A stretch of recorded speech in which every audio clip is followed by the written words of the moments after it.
Well, Charlie, we eventually got to you today, and we've done a little bit of other recording. Yeah. And I remember it must be close to 4 years ago. Yeah, for just before I had a stroke. That's right, that's right. We did a nice testimony. Yeah. It came out fine, and I made sure within a week or so that I was trying to cut it and put it on YouTube for you. 3 times I tried to get down to YouTube, putting this testimony of about 50 odd minutes. It wouldn't go down. It really puzzled me. I have only had one other out of a lot of recordings I've done since 2008.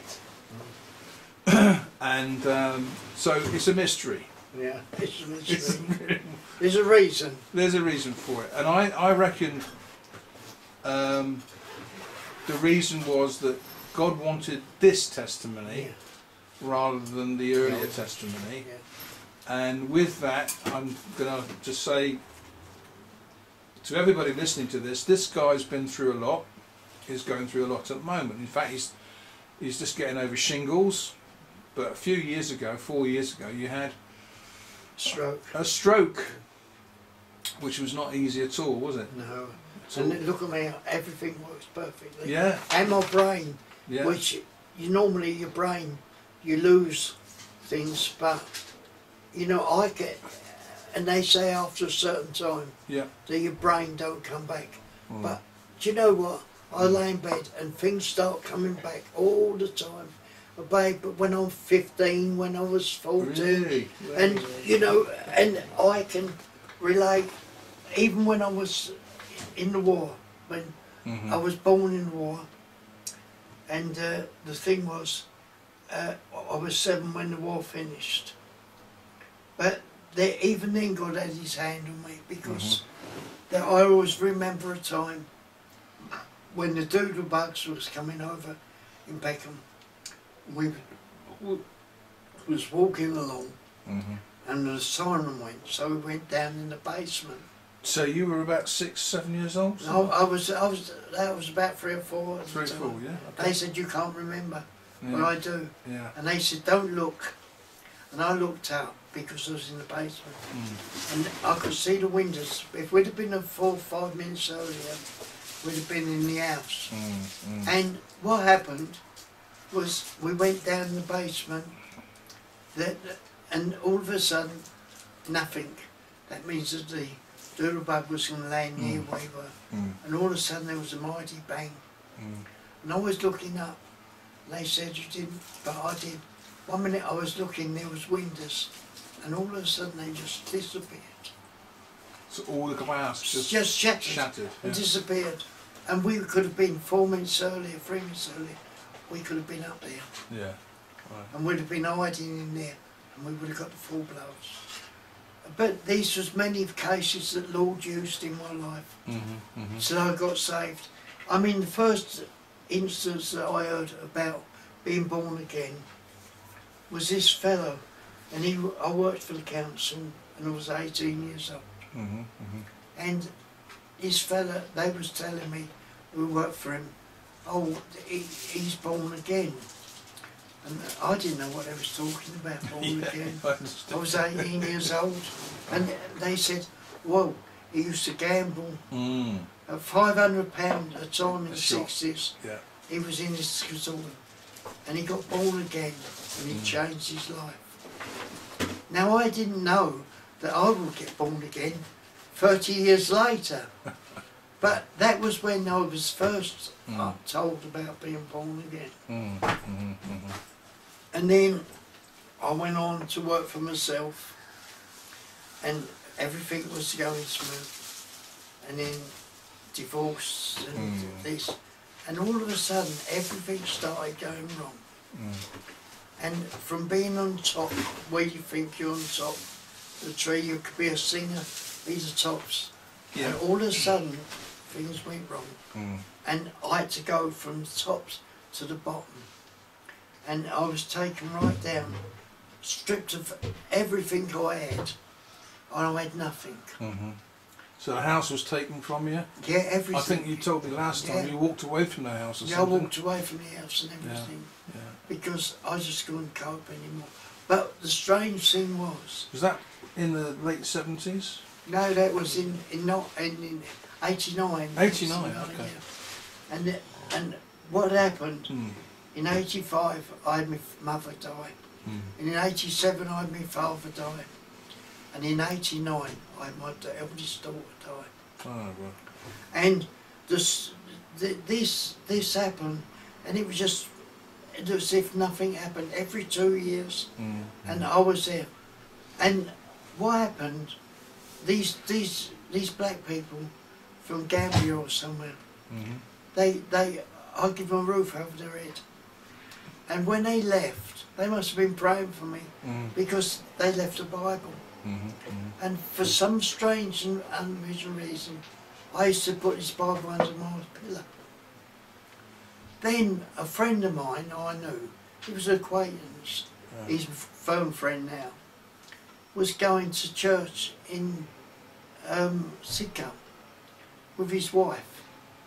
So his boy, his nephew who was going with my niece, said, "Oh, you want to go to church?" And he told me his name, so I decided to go just to have a look. And that was fatal.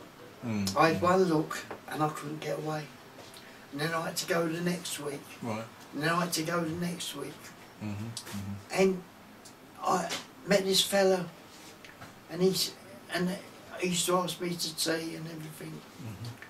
And they feel so clean. And he said, I was thinking you'll be born again by now. And I kept telling him, no, I said, I feel like this, feel like that, and feel like it. But I haven't seen all these lights and all that. And his wife said that's exactly how I felt when I got born. And that was if the penny drops and I got born again. And getting born again, you think, oh, it's, you know, you get born again, it's up and down, you're going everywhere. And because often the flat gets even worse once you become born again. Oh yeah, you tell me about it. The first day when I got born again was a great one of the finest days of my life. And the next day, it was all hell broke loose.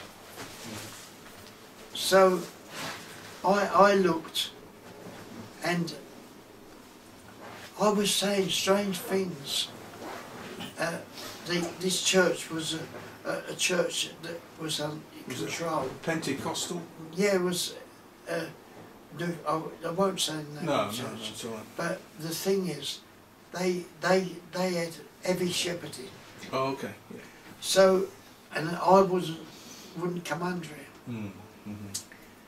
And I said, you know, God says, watch me work. And the following week, 19 of them ran to the front, giving their life to the Lord. And strange things started happening. Then, when you say strange thing, we'll carry on talking, eh? So, yeah, Lee, that might be Peter. Okay, we'll just put this on hold a second. Yes, it was, sorry about that. We had to take a few minutes out because somebody called and it was an important call. But just coming back into the testimony, Charlie, how do you know you're born again? In your present situation, looking back with certainly what you've been through, that particular occasion, can you explain, can you describe? It was a fun. If I told you, you'd laugh. Well, we're gonna hear it, so I'm gonna laugh in a minute. I mean, at the time, because God's got a sense of humour. I was smoking. Yeah. 60 to 80 fags a day, cigarettes a day. Right. Okay. I'd smoked since I was 7, and I went to get baptised, and I took me cigarettes out of my pocket, two packs of 20, and stuck it on the side, and got baptised. When I got baptised, pick me cigarettes up and put them in my pocket. But within 6 months, smoking completely disappeared, and that's been 25 years. Okay. And God never took drink away from me. I'll tell you something now. I stopped smoking. I started when I was 17 in a police canoe down in Devizes. It was freezing. I was doing the Devizes to Westminster stuff. That's where I started, and I remember, like yourself, that time when it's time to stop. Yeah. And I had a chest infection. I thought, no, I'm killing myself. I'm killing myself. And I said, God, I really need your help here. Well, it got worse for me because I had pneumonia. And I thought, I'm going to die. But I know that what you've said, I can go with, because I heard his voice. He said, no, you'll never touch one again now. Yeah. That's it, done. And finished. I never have. Yeah. For 25 years. Yeah. And he did that within 6 months. But he did, the strange thing was, he didn't only take away cigarettes, he took away sugar. Right. Sweets. Everything. Now that's impossible to do. It is. But he never took drink away from me, because I wasn't a big drinker. Yeah. That lasted for another 20 years. And yet, but now I don't drink or smoke. It doesn't interest me. And if I have a glass of wine, I fall over. Yeah. But the thing is, God is an extraordinary person. There's a timing for everything. And when I got saved, within 9 months, he took me to Croydon and to this little church, and it's 600 here now. And the point is that my friend Dave, I've known him for 25 years now, he says, what happened to them days when the power of God moved so much, when Toronto was on, and it was sprouting up everywhere.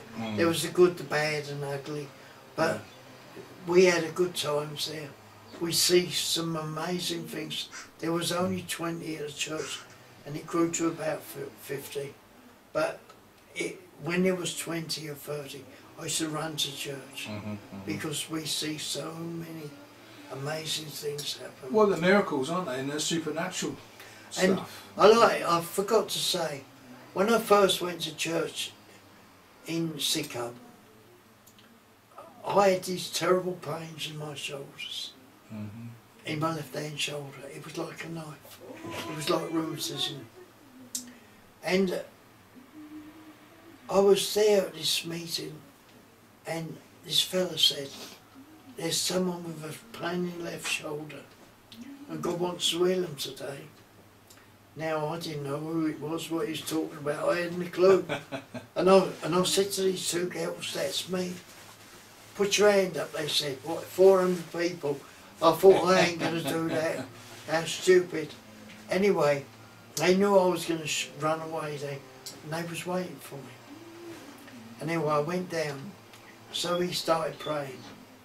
And he said, is he getting on? And I said, no. Of course he wasn't. So he said, come on girls, you pray. Now I wanted to get out of there. I thought I ain't coming back no more. And he says, is he getting on? And they were speaking in tongues. I didn't know what they were talking in. And anyway, I said, yeah, to get away. Now where's my faith? To get away. Where's my faith? No faith. No. I went home. I was living with my sister. And the next morning I got up, and I was not work, and I started reaching up, getting things, not even thinking. Then all of a sudden I thought, where's all them pains gone? And from that day to this, I've never had a pain. I see, yes. So God healed me there. The next time, a few weeks later, I used to smoke a lot. And I wasn't packed up at the time.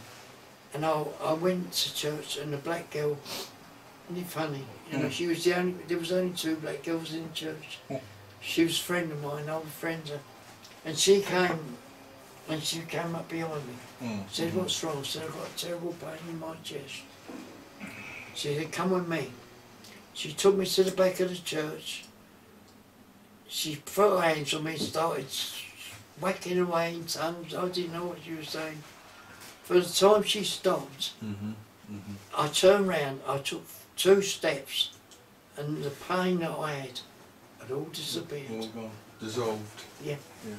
And it was as if God was showing me that these marvellous things that he can do. Yeah.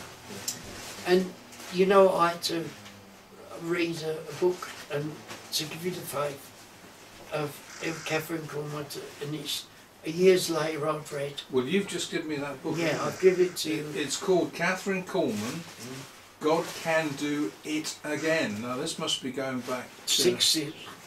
50 odd year? Yeah, it's 40, in the 50 1960s, yeah. Yeah, okay. Because I know if I can mention this on our site, Yeah. we've got a link to Catherine Coleman. Oh, it's brilliant. And this goes back to the God Generals. Yeah. Yeah. Yes, God's Generals. So yeah. if you want to have a quick look, go into kctvmedia.com and it's on one of the forwarding links. Yeah. But you'll come across it if you're meant to see it. You'll come across it. There was Jean Darnell. Jean Darnell, yeah. Yeah, and there was Smith Wigglesworth, died in 47. Yeah. There was John G. Lake in 35. I've read them all God's Generals, Yeah. and the amazing things.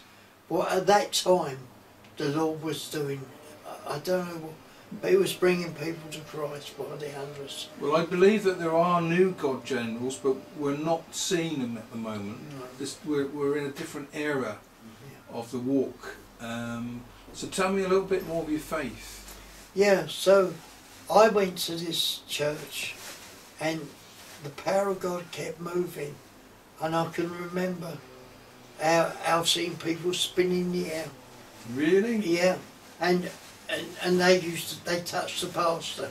He shot across the room about 90 mile an hour into an heap, and as he got up he pointed to a woman, she just collapsed, and we used to have some amazing times.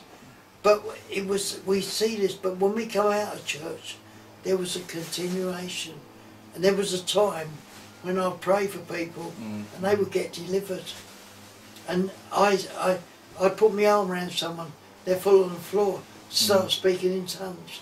There was an era, and I believe that you can't make it happen.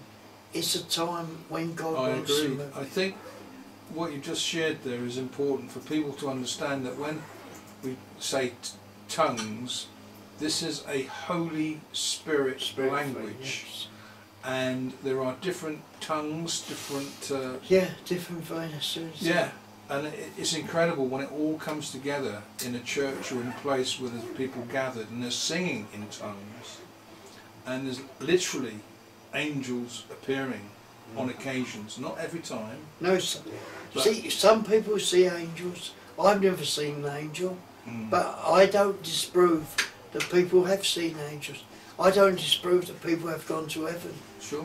Because we know that Paul went to heaven. Yeah. So we don't know. I don't disprove anything, because everything's possible with God. Well, this is where the book comes in handy, because once you start looking through the book of the miraculous things that happened 3,000, 4,000 years ago to the Israelites, it's happening today. And I see, though I haven't seen, say, heavenly things and that, I have seen strange things where I've had nowhere to live. Yeah, yeah. And I'm driving, I've come back from Surrey to London, nowhere to live, going to see a friend of mine. Yeah. As I'm driving towards him, a voice, it's like an audible voice said, turn around. And is that voice, and I'm going to hover in on this again, gently, but is it a voice in your chest, your head, or outside of you to your right? Well, this was a strange thing. It sounded like someone was saying in my ear. They said turn round, and I did. But why I turned round, I don't know. Yeah. But I turned round and he said, go to this lady. Yeah. I didn't know her very well, Yeah. but it's for 4 years.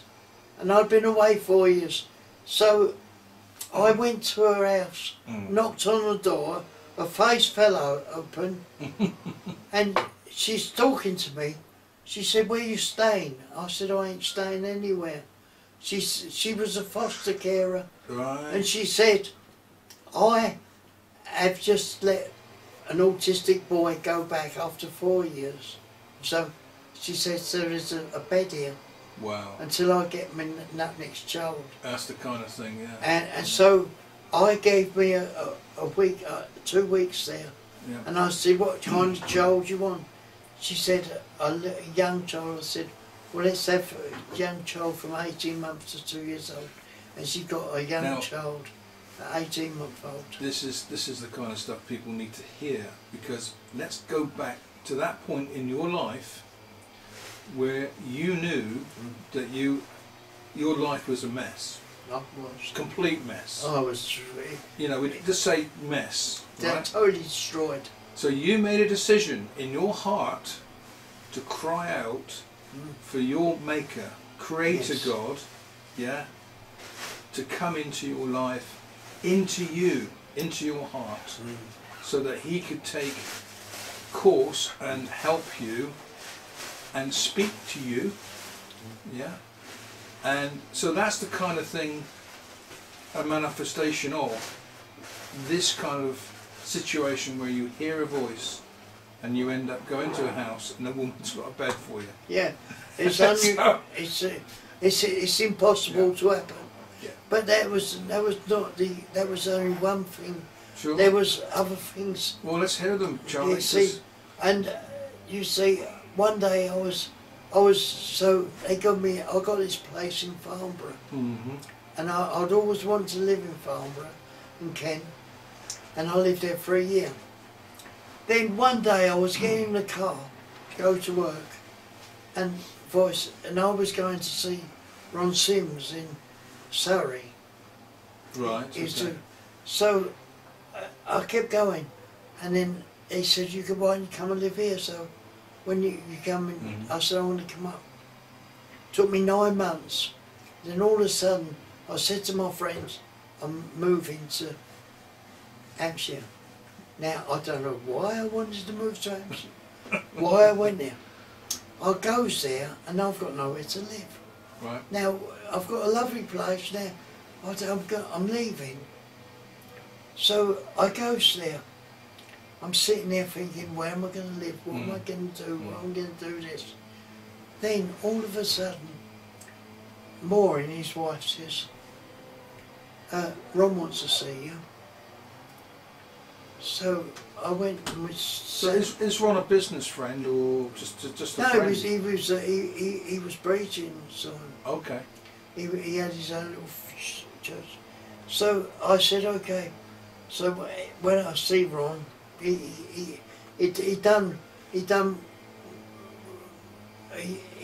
fly away. I think they wrote 2 or 3 books. Oh, okay. And anyway, I went to see him, and he says, God said to me, spoke to me and said, you've got to live with us.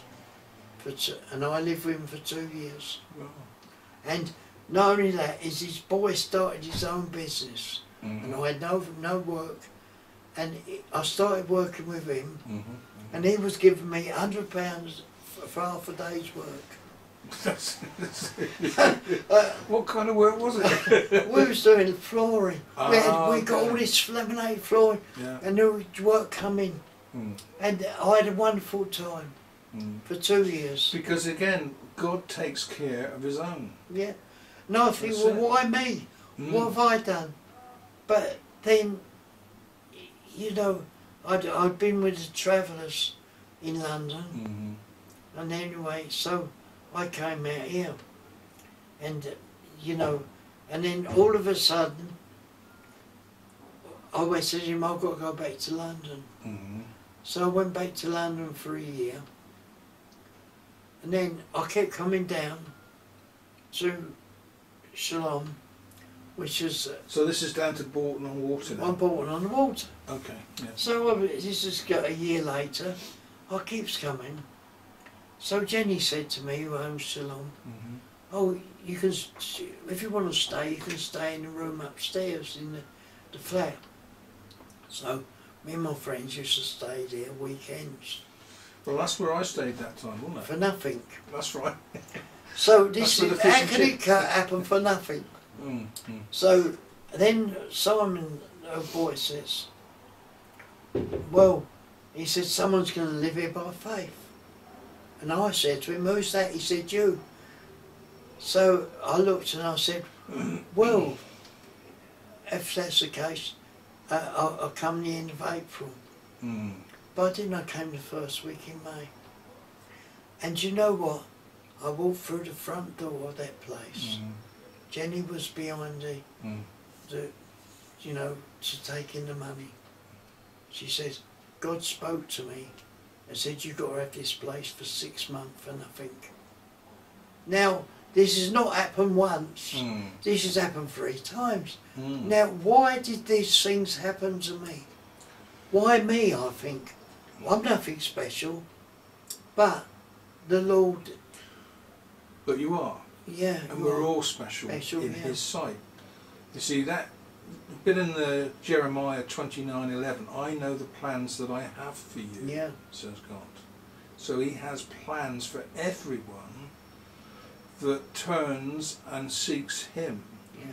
And of course, what you've just said, He has this plan, which you're still on, you're still in Bolton on Water, and with the things that you've been through, it's not the end, Charlie. Yeah, but see, that isn't the finish. I mean, this happens.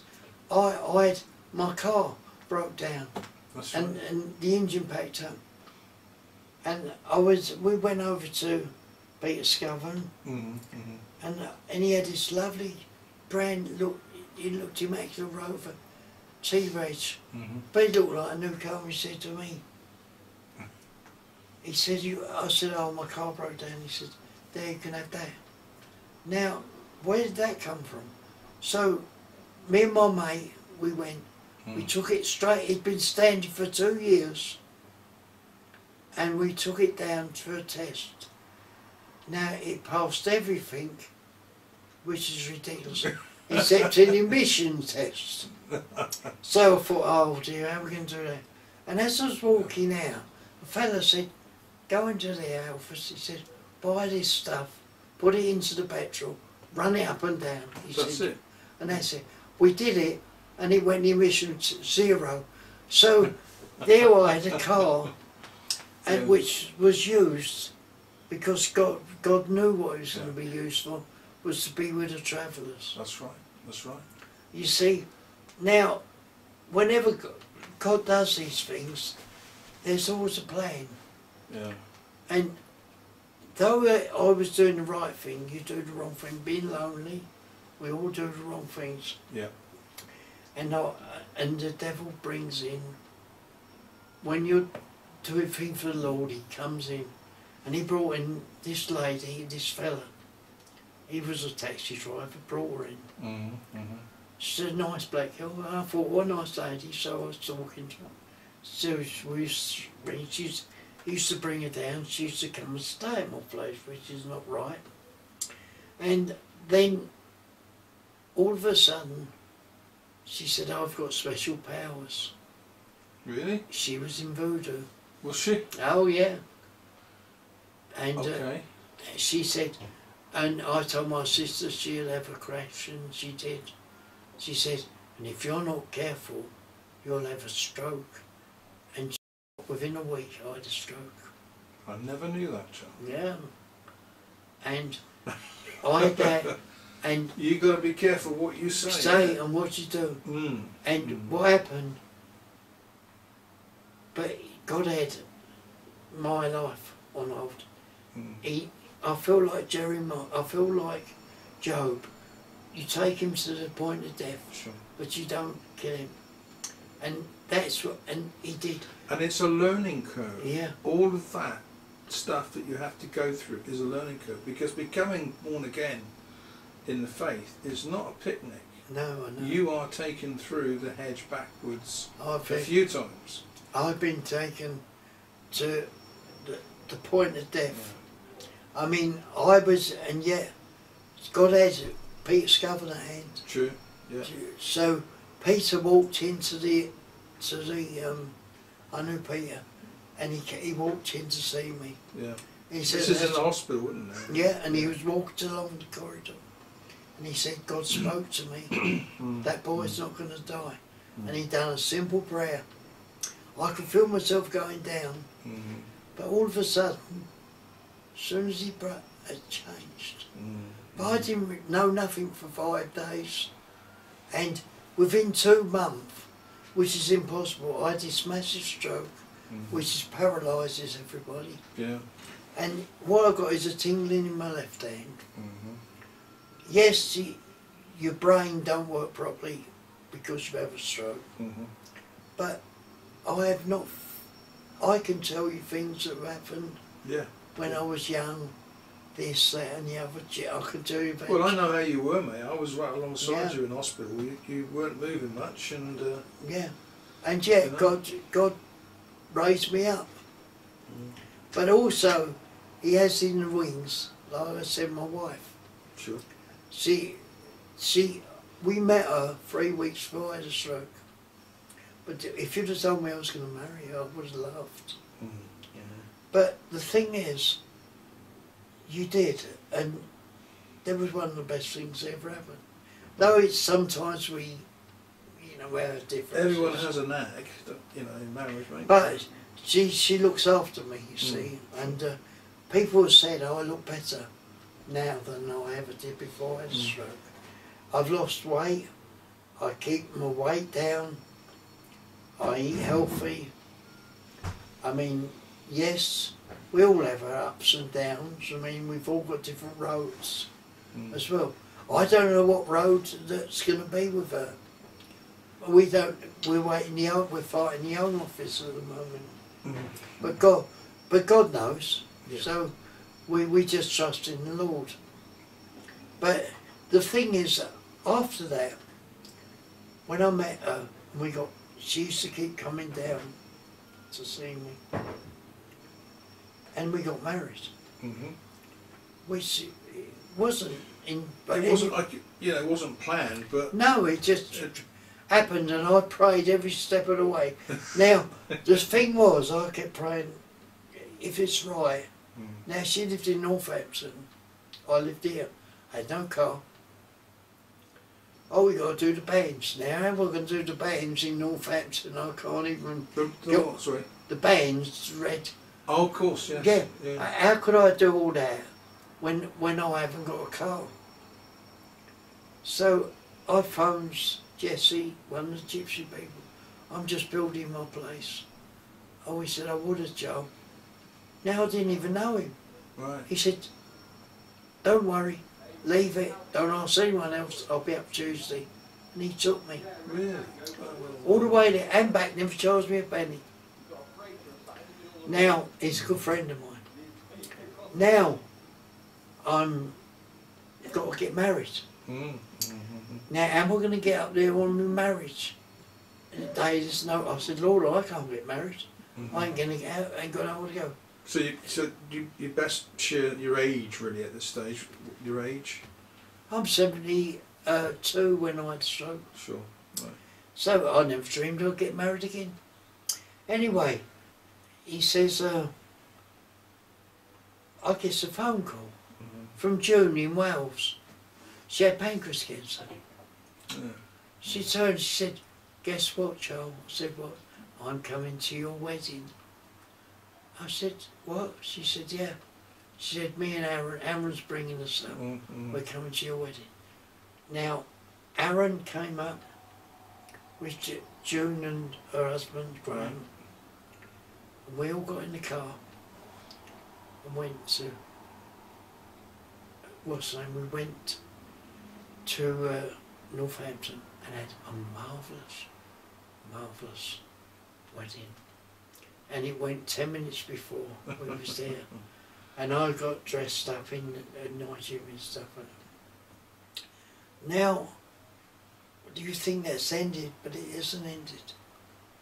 Now, the next morning, my wife says, I want to go into the bedroom to have a rest. And she went to have a rest in the bedroom. I walked in, her eyes was as big as golf balls. Really? That's okay. She's... And this golf balls, and I shook her. I thought she was dead. Right. So what we did, I went, okay, I ran into the front room, see June and all them, because I wasn't writing yet, just there, and they came in. Now I run out in the natural. Now it shows you the natural and supernatural. And at the time I run out looking for someone, I was going to call the ambulance. If I had and the ambulance come, we don't know where she'd have been. They started praying with her. Oh, okay, okay. And within 3 or 4 minutes, 5 minutes, she was back to normal. Wow. And June said, witchcraft. Aha. And it was witchcraft that had come upon her.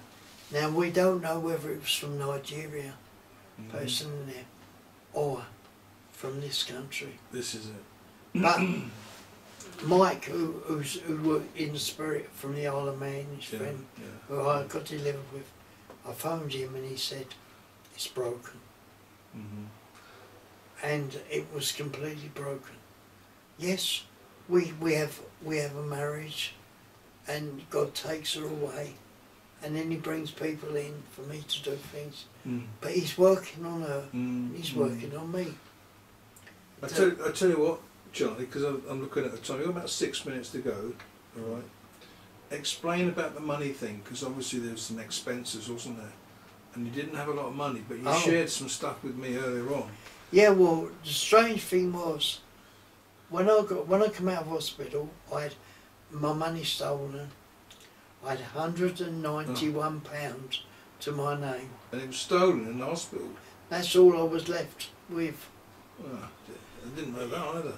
Yeah, but it was, I think it was that bird that was food was there. Okay, yes. They were after my card. So I now have only got £191. And a fella knocks on my door, round the back, pitch black.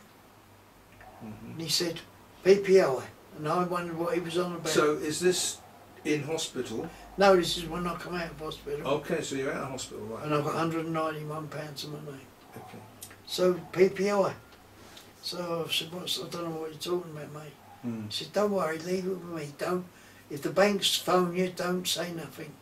Leave it with me. I told him I'd had a car for 9 grand, but they put it up to 13 and all that. Little did I know, weeks went by, all of a sudden I get a cheque through the post for £4,300. that I had to give them 1,300, and I ended up with 3,000. So they lasted me a year, and I could buy things for people and that. Now I get married, and the money... It's tight, isn't it? Yeah, but we managed to pay for everyone, and they had a wonderful time in the Chinese restaurant place. It was much to eat for 6 quid a piece, and we paid for everybody. Fantastic. Where's that place then? Oh, it's nice. It's fantastic. I was only kidding. I'm trying to... No, but it's brilliant. Yeah. Still there. Anyway, so we did all this, and we get married. Now we got nothing. I don't get nothing from my wife. I don't get even married man's allowance because my wife has not got a passport. She's not entitled to be. They won't pay for my wife. Yeah. Because she's not. They say she's an overstayer. Blah blah blah. Okay. Yeah. Until she gets the insurance number, that's it. So we've got single man's marriage. So we're in desperation stakes. Then I asked for attendance allowance, which gave me another £50 a week, which made it survive. We were surviving. Mm-hmm. Now, out of the blue, I got this letter and I threw it in the bin. So my wife, she always likes to read things, so she reads it. Mm-hmm. What's this? So I said, all right, so I'm looking. Friendly Insurance. In 1970, you had an insurance policy. Oh, yes. So I thought, well, 1970, I can't remember. I couldn't have paid a lot anyway, because so anyway, they wrote to me, do you want the money or would you like us to put it in insurance for you? I said, oh, I'll have the money. I thought, well, the insurance is with the Lord. So we filled it in, they sent it back wrong, so I filled in the other bits over there. They said, well, your money's, would you want your money in the bank or you know, your money's in the bank, you see? So I said, okay. So we goes down the bank, I nearly fell over. How much? £5,000. Where did that come from? And that wasn't the end. And then when my wife's father died this year, we had no money. And she said, well, I've got to buy a cow, she said, and all this. Yeah. And I said, don't worry about it. And in 3 days, I got this cheque through for anyone born before 1946, £800. But where did it come from? But I said, there's your money for your cow. And she paid everything. So God has always got his hand. Exactly. And I don't know the reason why me. Yeah. Because I don't see that I'm special. But this is how I tell anybody, when your back's against the wall, God always sees you through. And you've got to believe that there's only one God. I mean, even to the stage at Gloucester, I'm sitting indoors here, and Pastor Blackson, phoned me out of the blue. They got 3 days for me and my wife to go to Gloucester to their church, and they waited on sand and foot. Never cost me anything, and they brought me home as well. And what a marvellous day! Well, in the times that we're living in, I think it's incredible that people have that simple love. They know that people are genuine. I mean, I know you're genuine. Yeah. We've known each other for, I don't know, 6, 7, 8 years now. We did fall out, but we do. But well, everybody has a little niff along the way for whatever reason, because it's the enemy that comes. But we don't really want to fall out, because we're good friends. We've always been good friends, and we think about all our Christian friends, and I feel sad that Jane weren't here today, because I would like to see Jane. Well, it can't be everywhere at once. Now, I'm looking at the time and knowing that some folk are down at the cafe waiting for us. That's correct, yeah. Would you like to just take the people listening to this through the sinner's prayer right now? Yeah. A simple prayer. I like to say to anybody that if you're not born again, why not try? It don't cost you anything. Exactly. And all you got to say, Lord, are you real? Show me. And if you want him to show you, if you look at Romans 10:9, it's simple, a simple thing. If you read Romans 10:9, it says, confess it with your mouth and believe it in your heart that Jesus Christ is the Son of God in the flesh, you will be saved. Not you might be, you will be. And that is a very simple Romans 10:9. And if you read it and 10:9 and just read those simple words and you believe it. I had a girl come here who was a cleaner, and I said I've retired. She came in here, she said, I've been wanting to see you, I want to know Jesus. I took her through the simple prayer of Romans 10:9. I said, you're safe. She's going on with God. Her children are, and everything. Sure. So you'll never retire. And I tell you what, God bless you all. And I tell you what, a simple prayer of faith. It's Romans 10:9. You believe it and receive it, and you see God move in your life. Thank you so much. In Jesus' name we pray. Amen. Amen. Bless you, Charlie. I know you agree with me that we can talk to our Maker wherever we are. Amen. At any time, in any situation. Yes. And He will call His angels into the situation, and He will sort things out. Amen. Amen. Right, Charlie, a special thank you for allowing us to record your testimony, January 2016. I know that there's other stuff you wanted to record. Maybe we can do this at a later time. But I think you'd agree with me, friends, that, you know, like lots of people, you know, we're going through stuff at the moment. And we at kctvmedia.com really want to cover the news behind the news. And we've been doing this now for about 8 years.